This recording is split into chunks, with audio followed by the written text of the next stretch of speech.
విదేశీ సంస్కృతికి చిహ్నమైన ప్రేమికుల రోజును పూర్తిగా నిషేధించాలని బజరంగ్ దళ్ జిల్లా అధ్యక్షుడు మురళి, సిద్దిపేట జిల్లా విశ్వ హిందూ పరిషత్ సహ కార్యదర్శి శ్రీనివాస్ అన్నారు. సిద్దిపేట ప్రెస్ క్లబ్లో నిర్వహించిన మీడియా సమావేశంలో బజరంగ్ దళ్ విశ్వ హిందూ పరిషత్ నాయకులు మాట్లాడారు. పరాయివాడి భార్యను ప్రేమించిన వాలంటైన్స్ చనిపోయిన రోజును ప్రేమికుల రోజుగా నిర్వహించుకోవడం బాధాకరమన్నారు. అదే ఫిబ్రవరి 14 రోజున జరిగిన పుల్వామా దాడిలో అమరులైన భారత జవాన్లను స్మరించుకోవాలని పిలుపునిచ్చారు. ఫిబ్రవరి 14 రోజున సాయంత్రం పుల్వామా అమరులకు నివాళులర్పిస్తూ సిద్దిపేట జిల్లా కేంద్రంలో కొవ్వొత్తుల ర్యాలీ నిర్వహిస్తున్నామని తెలిపారు. ఈ ర్యాలీలో హిందూ బంధువులు పెద్ద ఎత్తున పాల్గొని విజయవంతం చేయాలని కోరారు. 2019లో పుల్వామా ఉగ్రవాద దాడిలో 40 మంది మన భారత సైనికుల వీరమరణం చెందిన సందర్భంగా రేపు ఫిబ్రవరి 14 నాడు కొవ్వొత్తుల ర్యాలీ బజరంగ్ దళ్ విశ్వ హిందూ పరిషత్ నుంచి మన శివాజీ చౌక్ నుంచి పాత బస్టాండ్ వరకు నిర్వహించడం జరుగుతుంది.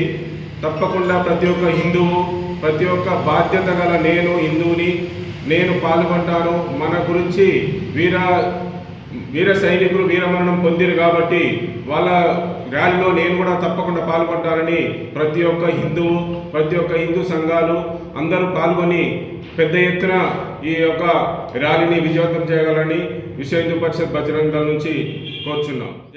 2019 ఫిబ్రవరి 14 జమ్మూ కాశ్మీర్లో జరిగినటువంటి పుల్వామా దగ్గర జరిగినటువంటి దాడిలో భారత సేవకై వెళ్ళినటువంటి సిఆర్పిఎఫ్ జవాన్లు అసులభాషి వీర మరణం పొందిన విషయం అందరికీ తెలిసిందే.